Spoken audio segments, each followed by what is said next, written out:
Why? Understanding their playbook is your only real protection. Here's what nobody tells you about narcissistic predators. You don't beat them by being nicer, more understanding, or more forgiving. You beat them by learning their game better than they play it. And that means accepting an uncomfortable reality.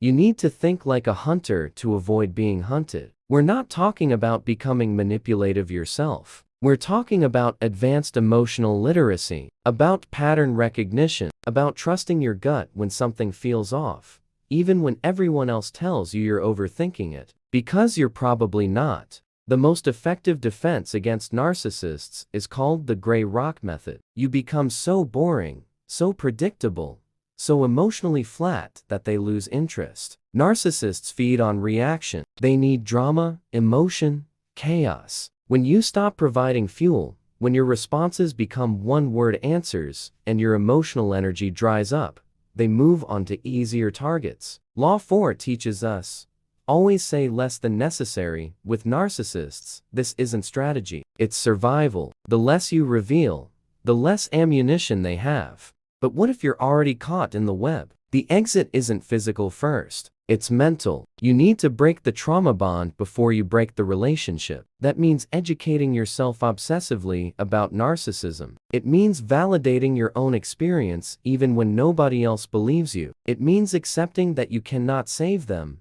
fix them, or love them enough to change them. Genuine change requires self-awareness and empathy. Two things pathological narcissists lack at a functional level. You're trying to water a plastic plant and wondering why it won't grow. Recovery after narcissistic abuse isn't linear. You'll have days where you believe it was all your fault, where you romanticize the good moments and minimize the bad ones. That's normal. Your brain is recovering from a specific type of psychological trauma. Find survivor communities. Consider therapy with someone specialized in narcissistic abuse. And most importantly, stop seeking closure from the person who destroyed you. They'll never admit fault. They'll never give you the validation you deserve. Closure comes from you, for you. Dr. Ramani Durvasula, a clinical psychologist specializing in narcissistic relationships, found that victims often struggle more with the cognitive dissonance than the actual abuse. How could someone who claimed to love you treat you this way? Easy. They never loved you. They loved what you provided. And when the supply ran dry, so did their interest. Practical action 1. Create a trust circle with 2 or 3 people who knew you before the toxic relationship. When you start doubting your reality, consult these people. They'll remind you who you were before the manipulation started. Type warrior in the comments if you're getting out or already escaped this invisible prison. Hit that like button, subscribe to the channel, because understanding emotional predators literally saves lives. What if destruction was always the real goal? You might be wondering, why would someone do this? What's the end game? Here's the truth nobody wants to hear. Destruction is the point. It's not collateral damage. Narcissists don't just extract emotional, financial, or social resources. They extract identity. And when they're done,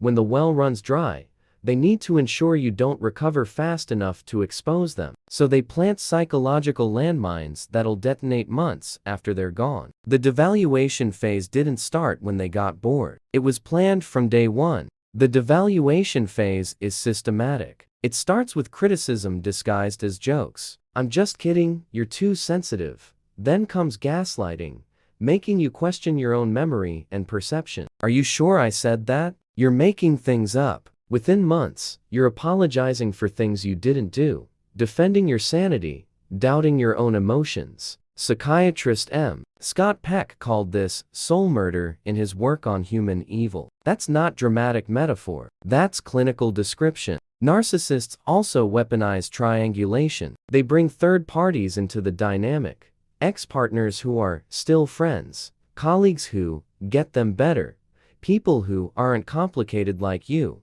You find yourself competing for attention with ghosts and shadows. Law 31 warns us, control the options, get others to play with the cards you deal.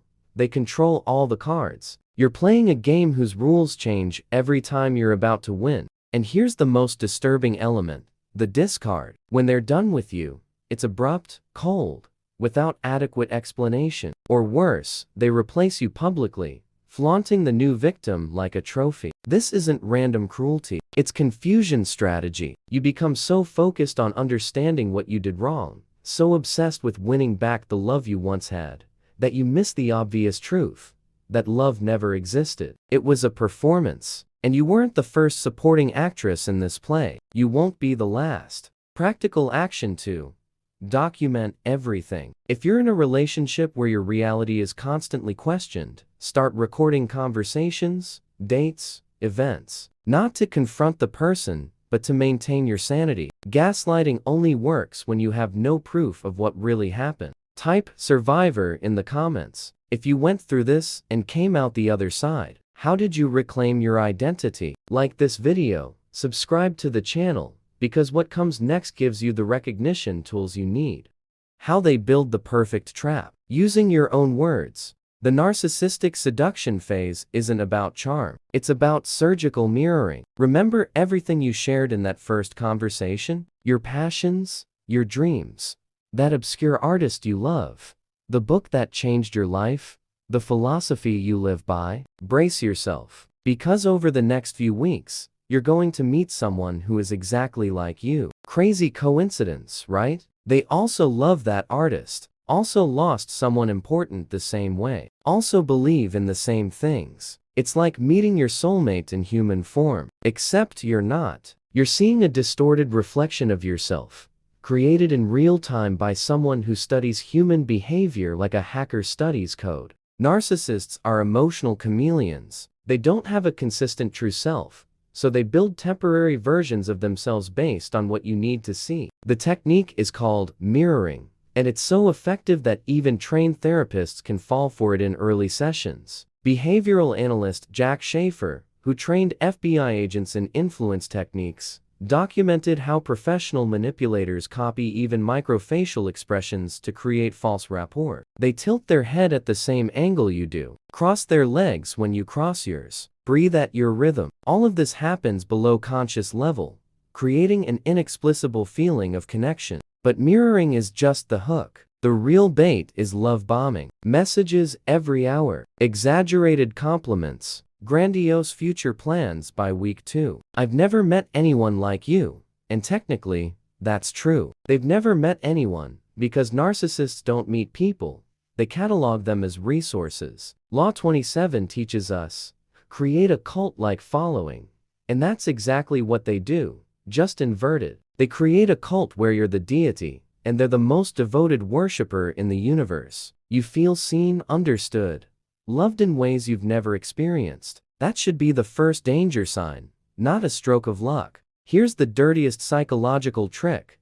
They use intermittent reinforcement. After flooding you with attention for weeks, they disappear for a day. You panic. Then they return like nothing happened, and the relief is so intense you feel grateful for crumbs. This pattern creates real chemical dependency in your brain. Neuroscience studies show this type of irregular reinforcement releases more dopamine than consistent rewards. You literally become addicted to the emotional roller coaster. Practical action 3. Do the consistency test. Watch if the person maintains the same opinions, tastes, and values when they're with different people or in different situations. Narcissists change personality according to environment. Authentic people maintain a stable core. Type awake in the comments. If someone mirrored you like this, what did they copy from you? Hit that like button if you're recognizing these patterns, and subscribe to understand the final phase of this manipulation, how you became a target without even knowing it. There's a precise moment when you become prey. It wasn't when you first locked eyes, or when they gave you that seemingly innocent compliment. It was earlier, much earlier. Narcissists don't stumble into victims by accident. They hunt with the precision of a predator who studied the terrain for weeks, and you unknowingly were being watched. Every genuine smile you gave, every moment of vulnerability you showed, every time you helped someone without expecting anything back, all of it was cataloged. They're not looking for weak people. That's the big lie we've been told. Narcissists seek strong, generous, empathetic people with abundant emotional resources. Why? Because parasites don't survive on dead hosts. They need someone vibrant to drain. Law 40 warns us, despise the free lunch. Narcissists understand this better than anyone. They know you'll undervalue what comes to easily, so they offer themselves on a silver platter, generous, perfect, almost too good to be true. And they are, but by the time you bite the bait, it's too late. Psychologist Martha Stout, expert in sociopathic behavior, discovered something disturbing.